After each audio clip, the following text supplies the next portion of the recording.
Thank you for that. Thank you. Good morning, good day, good day, everyone, wherever you are watching from. This is Humanist TV Africa. Thank you, the producer. Thank you. Once again, I welcome all of you to today's show on Humanist TV Africa, where we shall be addressing an important subject matter: humanism and reproductive health. Sorry, humanism and reproductive health rights of women in Africa. Um, Stay with me as I take you through. Um, First of all, reproductive health. Let me start by explaining what reproductive health is. Reproductive health is the status of complete physical, mental, and social well being. Oh, yes, it is not merely the absence of diseases, as people do believe it to be. No, it transcends, it transcends beyond that. Oh yes, sir. It deals with related functions of the reproductive system. Yes, it also has to do with enjoying safe sex life, the mental capacity and readiness to reproduce, freedom to decide whether or not to reproduce without anyone encroaching any societal, religious, and cultural encroachment. The custom telling you how to live your life, how to exercise your reproductive right. So it is out of the way. It is solely that readiness and capacity to reproduce. Freedom to decide whether or not to reproduce. Here, reproductive right is underscored and guaranteed. Re- on the other hand, reproductive care is approaches aimed at ensuring sound reproductive health and well-being in order to avert reproductive health related issues. Exactly. So that is why this show is so important. It is no news that in Africa, hmm, that we have the highest maternity rate, high rate of unwanted pregnancies, and early marriages have become the order of the day in Africa. There is over 6.2 million unsafe abortions yearly, resulting in 15,000, sorry, there is, yes, it's up to 6.2 million unsafe abortions yearly. And this often results to up to 15,000 preventable deaths. Yes, let's have the statistics. Let's have the statistics. Yes, let's have the statistics so that you will understand, yes, how it goes.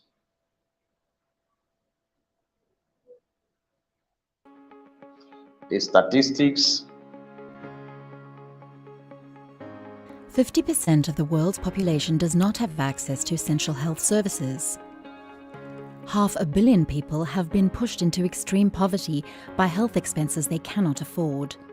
The COVID-19 pandemic has exacerbated this situation through limiting access to health services, including essential sexual and reproductive health. As a result, the World Health Organization, in partnership with multiple stakeholders, is developing tools and guidance to support countries in their efforts towards achieving universal health coverage, including for sexual and reproductive health and rights. Universal health coverage means that individuals and communities receive the health services they need without financial hardship. Achieving this will call for strengthening health systems' resilience, underpinned by primary health care. In response, together with partners, WHO has developed a handbook on critical considerations and actions for achieving universal access to sexual and reproductive health in the context of universal health coverage through a primary healthcare approach. This is designed for decision makers, researchers, specialists, civil society organisations, and anyone working towards universal access to sexual and reproductive health services. It provides a blend of strategic actions for planning and implementing national health policies and for including sexual and reproductive health services in health benefit packages, as well as operational actions for integrating sexual and reproductive health service delivery into the health system, and for designing and implementing accountability processes and measures. Specific economic, social, and cultural contexts that influence access to sexual and reproductive health services. These are reinforced by a range of country case studies showcasing innovative ways in which sexual and reproductive health services have been integrated into primary healthcare strategies at national level. The lessons in the handbook show that progress towards universal access to sexual and reproductive health services demands meaningful participation of the beneficiaries, especially those who are most left behind. Together, using approaches described in the WHO handbook, we can ensure that every person can realize their sexual and reproductive rights through lifetime access to meaningful health care.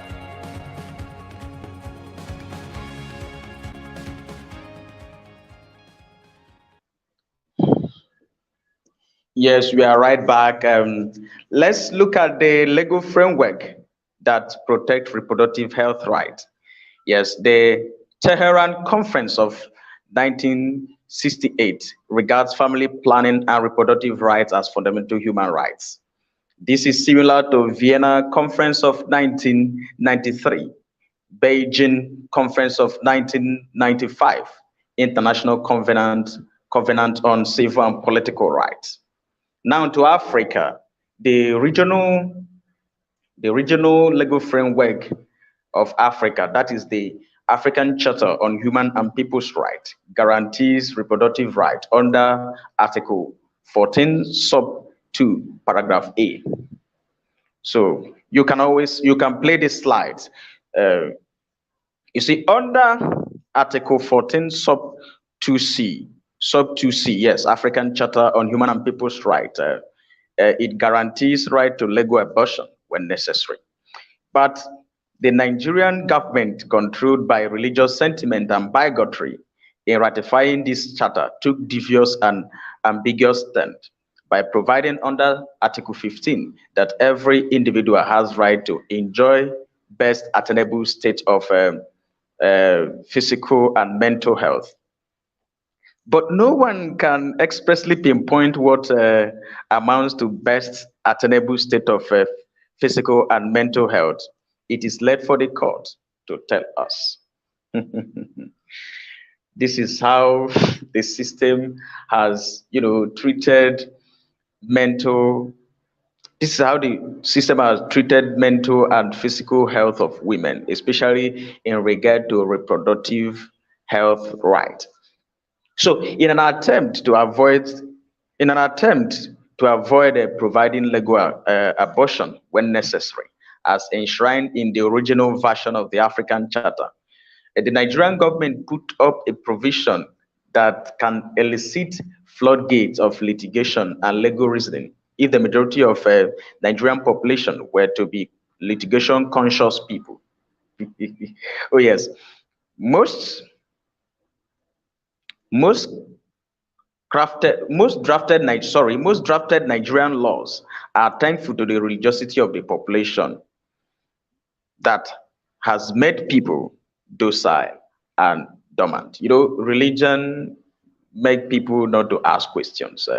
We just believe, we just believe and it shall be done without holding our leaders accountable, without actually trying to question how things happen in our various country.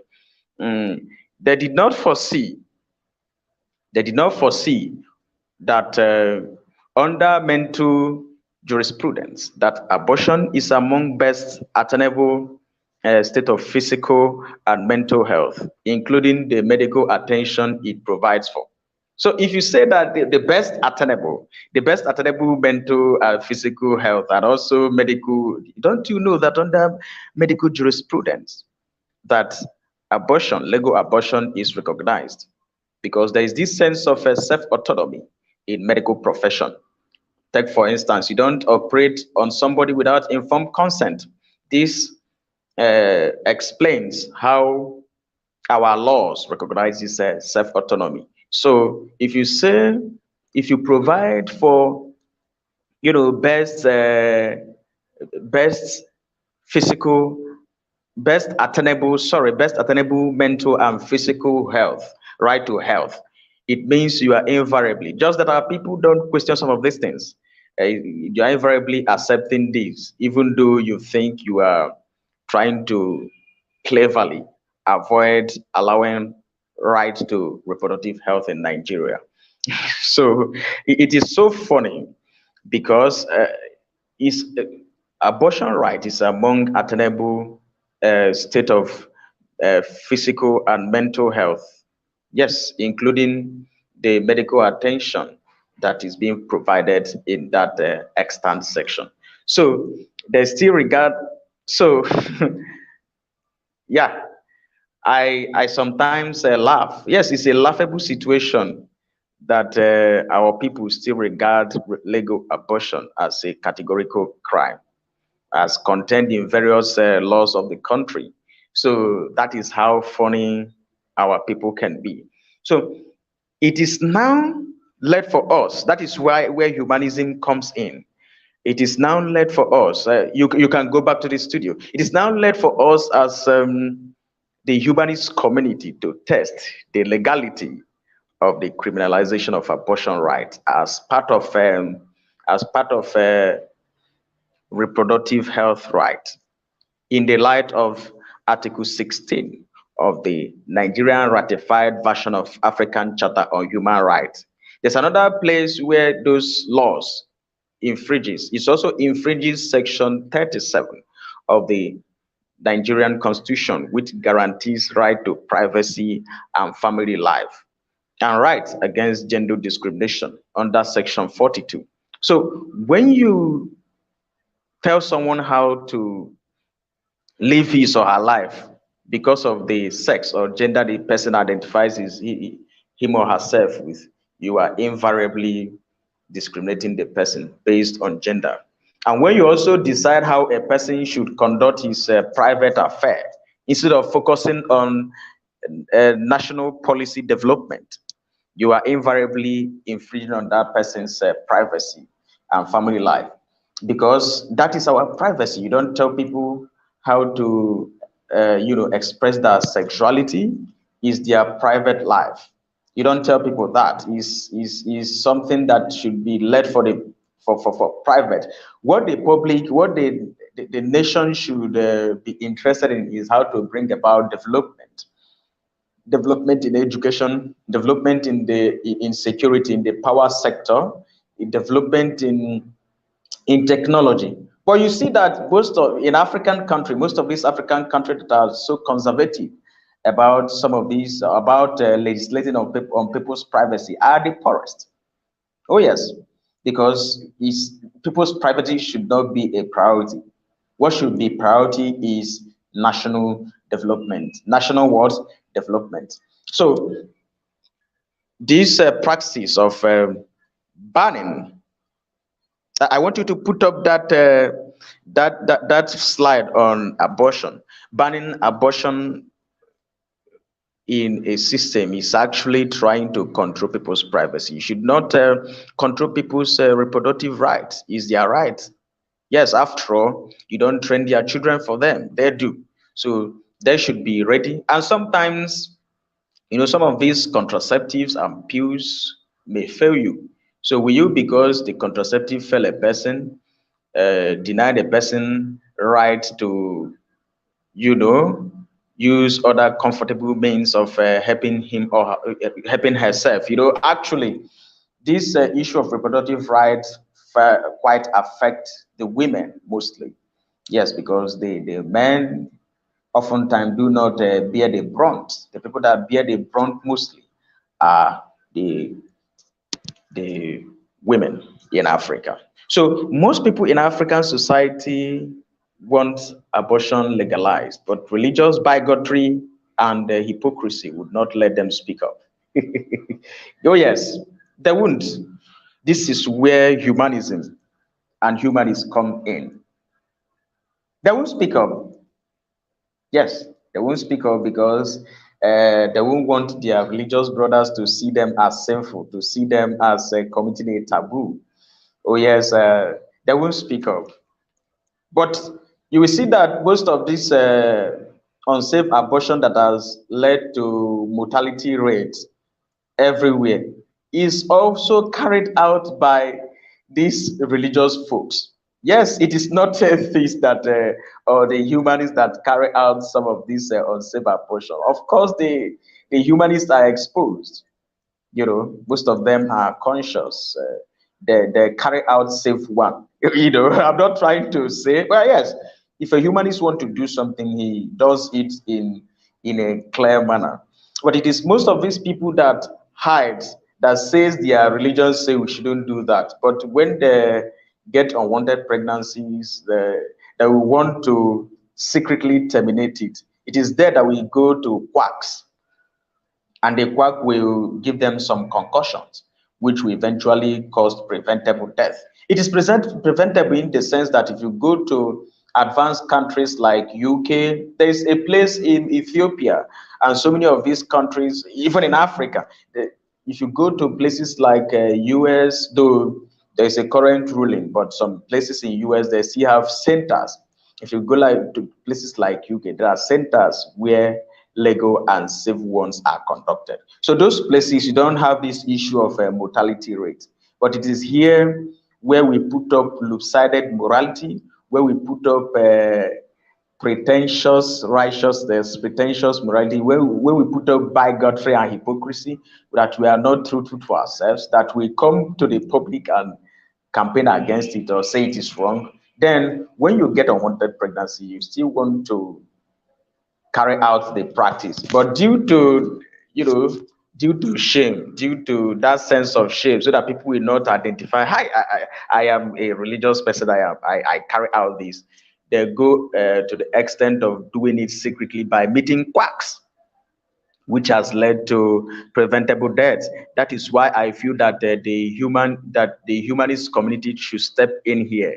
Let us just fight for them, even if they don't want to fight for themselves because of hypocrisy and their bigotry. Let us rise up and speak up for them. So let us be the voice of the voiceless. I call it being the voice of the voiceless. Some of these faith-based beliefs and conservatism makes people voiceless. So, but as for people that are free from this mythology and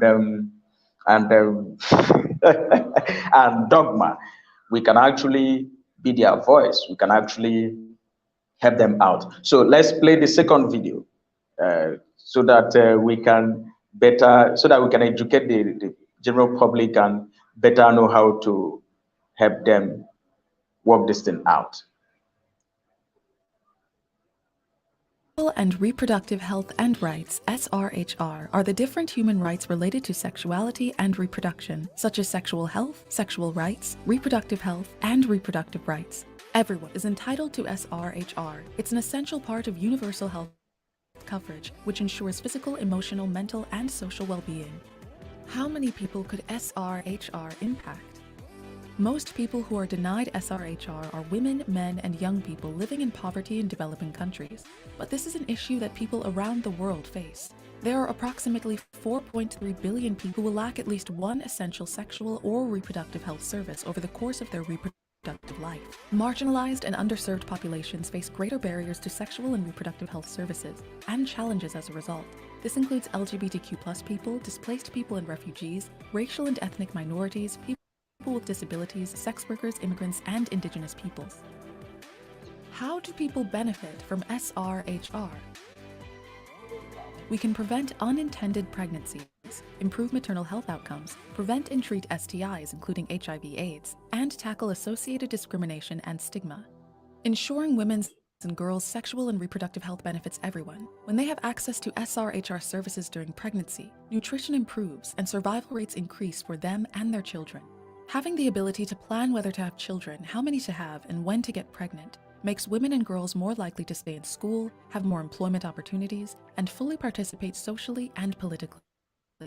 How can we ensure everyone has access to SRHR?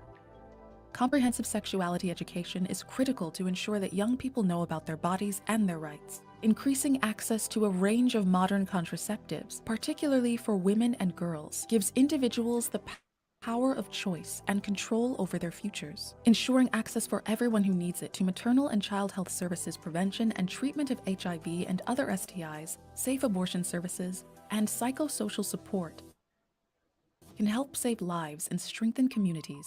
Why invest in SRHR?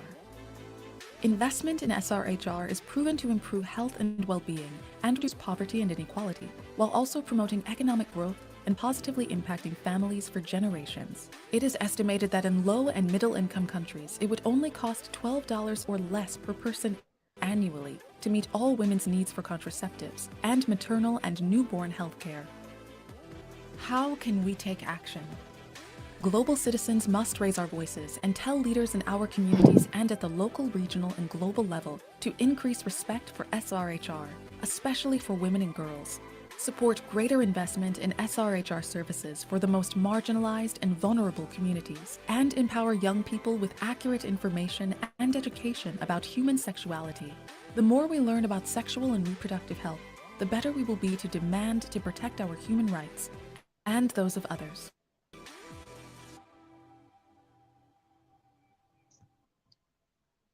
Thank you for that. Welcome back. Yes, you can see from the slide that most of the people that suffer this brunt of violation of reproductive health right or sexual health rights are women, are poor women in the underdeveloped countries.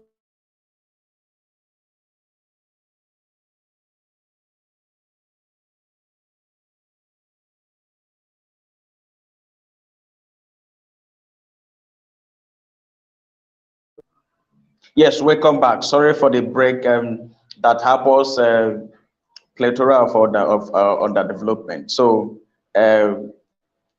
let's have the slides again. So I want to say this. Some people should stop should sorry sorry for that. I want to say this. Some people should not be allowed to continue dictating for the adults what their should stop dictating for the adult what their religion dictates for them, and back it up with obsolete criminal laws which contravenes the constitution. Yes, the constitution of the country is the supreme law, and there is right to freedom of thought. There is right to freedom of thought, conscience, religion, and secularism. So oftentimes, when people see this in their constitution, they only pick right to freedom of religion, without knowing that there is also thought in the letters of the constitution. There is also right to conscience. So right to thought and conscience may make you have a different worldview.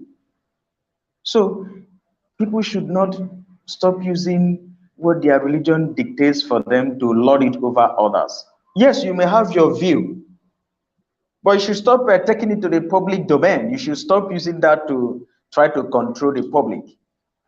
Oh, yes. So that is for that.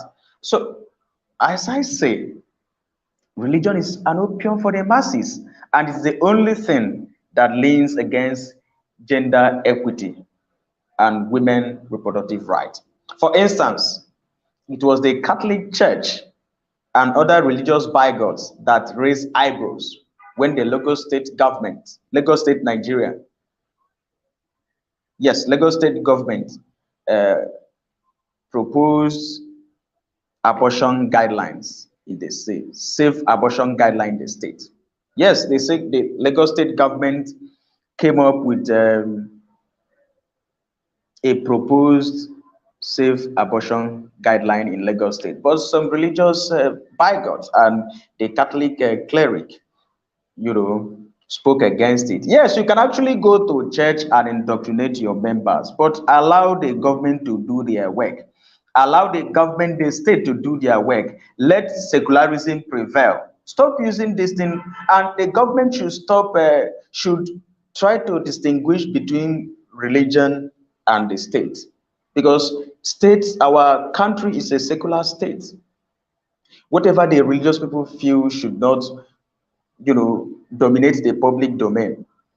They have their members in their respective religious centers, the church and the mosque. You can preach that to them. But once you come to the public, allow the public to do its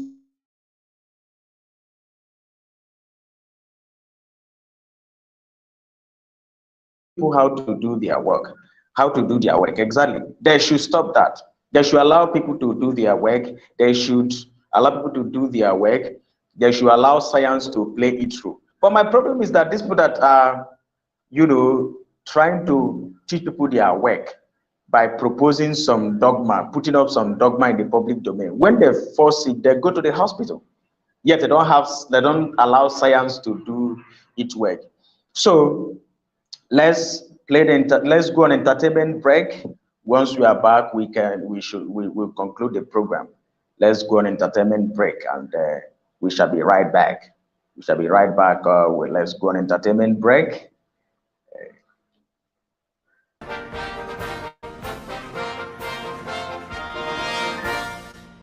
Sister Miss Jagaban. Ha. This why you address gorgeous like this. It's like you went to church. Yes, so my brother went to church. Okay, continue.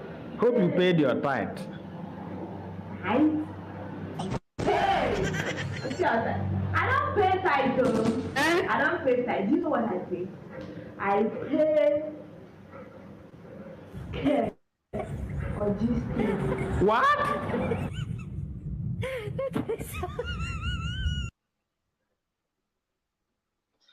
Welcome back. Welcome back. The network is shaking, but it's okay. We shall rectify that. So let's continue. It should be noted. Let's note this: reproductive health rights aids the enhancement and enjoyment of other fundamental human rights of women, like right to life. When you tell a person, when you dictate a person's reproductive rights, you tell the person when to born and when not to born. You sometimes, in order, because let you've let your religious orientation, your religious teachings to dominate the public life.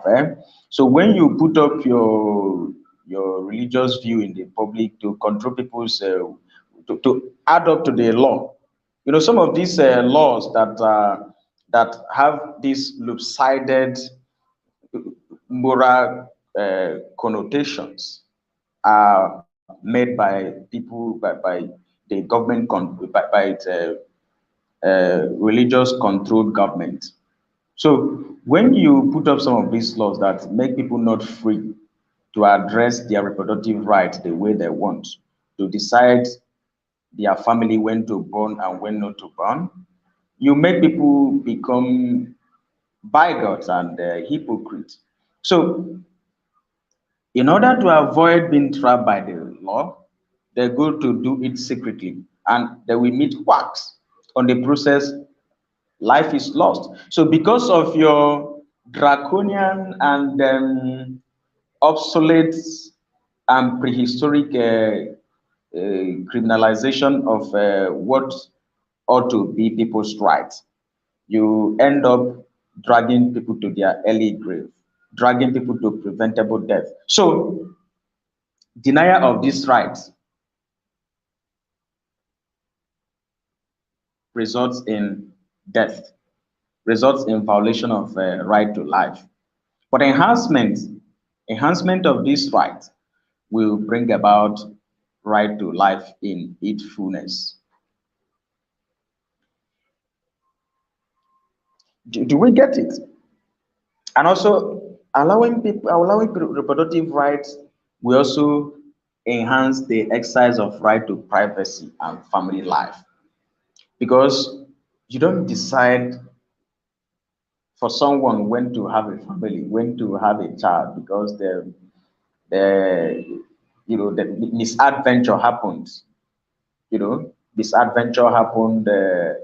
You you decide to use the law to punish the person. You can't remove it.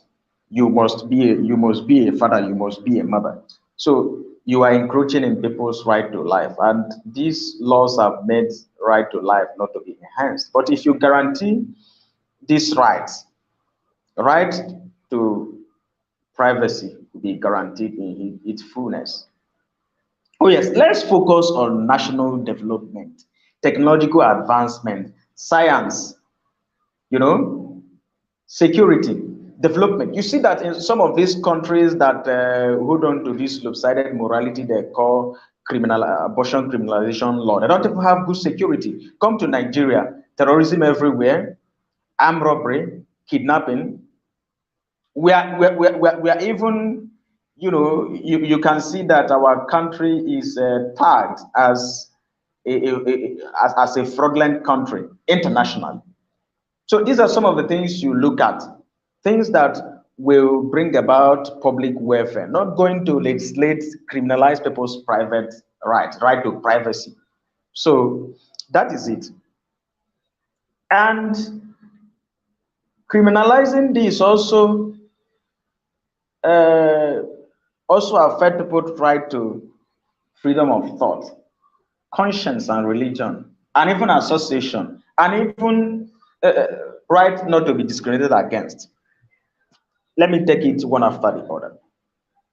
You give people right to freedom of conscience, thought, and religion, which makes them free to have their personal morality, to think the way they want. So when you criminalize this because of what? Because the last time I checked, most of the things regarded as morality in our societies are just religious teachings. Yes, religion is not only Christianity, traditionalism. We have uh, Islamism. So most of the so-called moral teachings are most of the so-called moral teachings are emanating from religious teachings. So because your moral teaching says this, and because you have someone, a legislature in your religious organization, you influence the person to legislate to legislate what your moral teachings, what your church teachings, what your religious teachings says, legislate it as a law and ban people's rights. When you use your view of life to impose, to influence people, and they impose it as a law. For instance, your religion may say no abortion. Then from that, it gets to you propose it as a law because of a religious mindset and sentiment, and they pass it into law. You don't know that there are some persons that don't actually buy into that ideology. So putting that thing up as a law has invariably, discriminated against some free thinkers who may not buy into your sense of morality. That is what we are missing. So the enhancement of reproductive rights, reproductive health right of women will do a lot of good. It will stop the era of violation of right to freedom of thought, conscience, and religion, association, and the right against discrimination.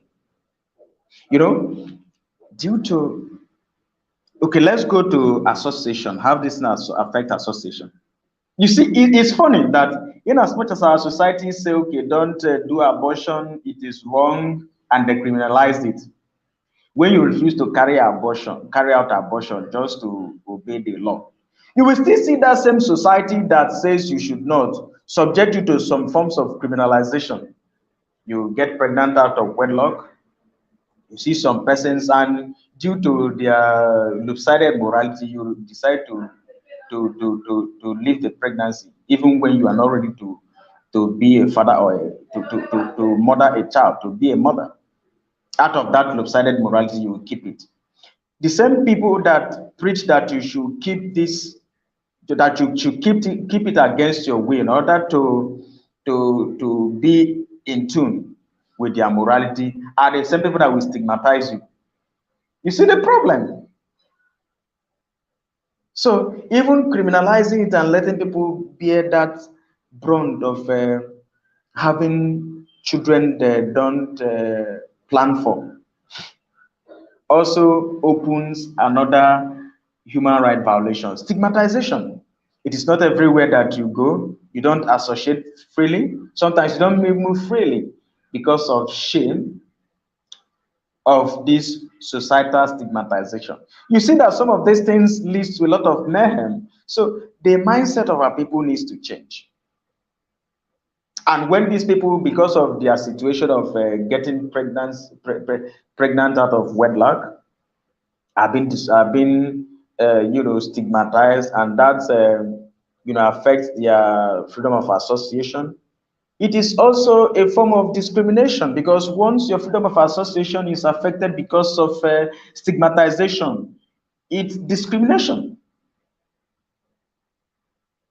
So, due to these unwanted pregnancies, young girls get stigmatized and discriminated against by same people that says do not abort.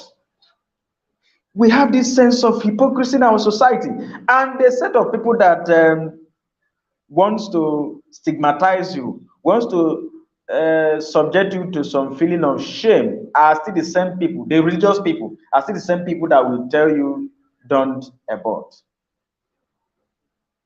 And you will keep the pregnancy and they will still stigmatize you. So there is something that is practically wrong with our people. So I want our people to have a change of mindset.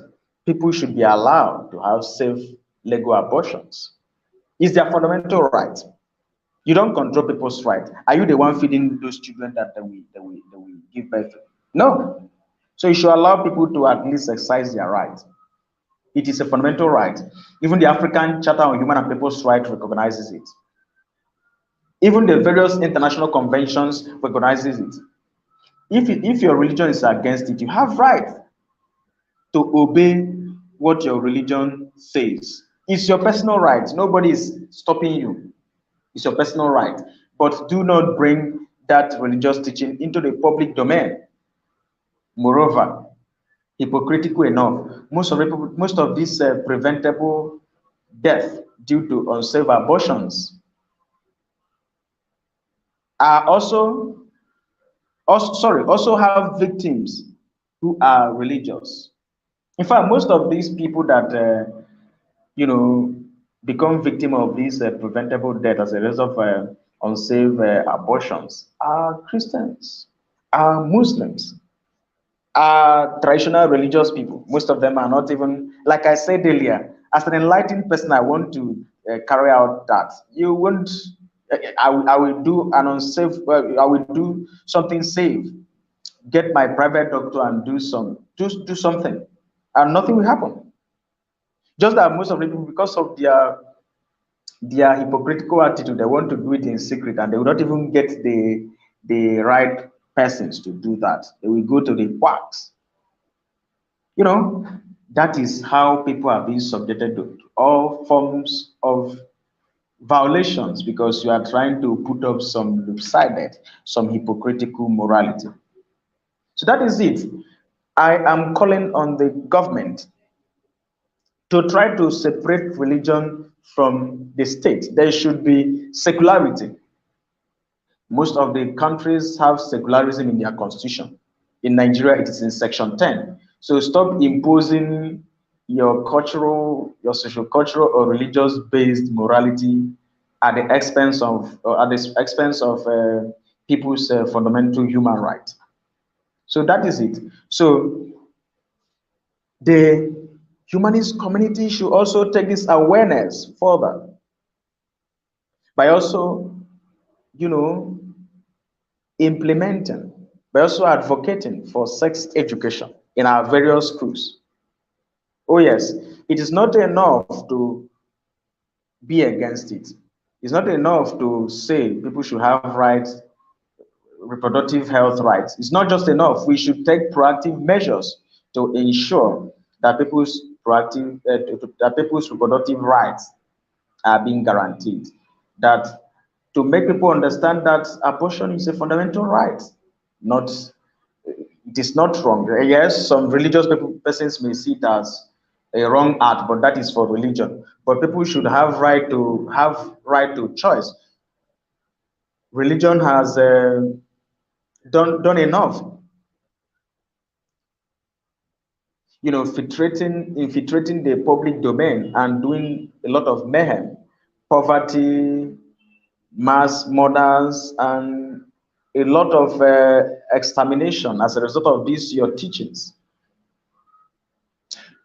The civil wars, the terrorism, the intercontinental wars going on, inter-country wars going on are all caused by religion. We said very well, you see that Palestine-Israel war are caused by religion, though some persons are funding the war because of some benefit that we make through the war, some world powers. So stop letting some of these things come into the public domain and end peace. We should try to don't make it difficult for us to survive this peace. So we shall end the program now, but I have a question for my people, for the viewers, which you shall answer. You can drop it to enable me serve you well in the next edition. The question is: do you think we are living up to our expectation? Let me rephrase the question again. Do you think we are living up to expectation in our reproductive health rights awareness? The second question is, what do you think is the way out? So thank you, the viewers, thank you, the producer, Brian, thank you, the viewers once again. I remain Obasi Ikechuku. I'm a panelist and I'm the host of this program and also one of the directors of this humanist media called Humanist TV Africa. So I'm also a director of advocacy, Humanist Advocacy Network. So stay with me. I'll be right back in the next show. Thank you for being with me, the viewers. Thank you once again, my producer. I love you all. Thank you.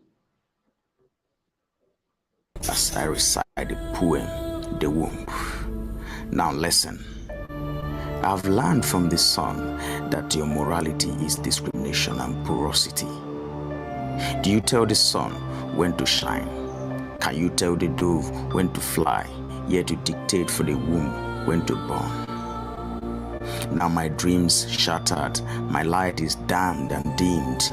You blame me for expressing my natural urge of humping. Are you punishing me? Outlawing my right, saying it is feticide? How come free child care not a compulsion? How come your priority not national welfare policy, but outlawing my right to privacy? Why I care about people's privacy and not national prosperity? Have you not done enough outlawing my right, yet you stigmatize me within the climb? I guess that sadism you call law must be enough. Are you not tired of this porosity you call morality? When shall you put an end to this high rate of maternal mortality?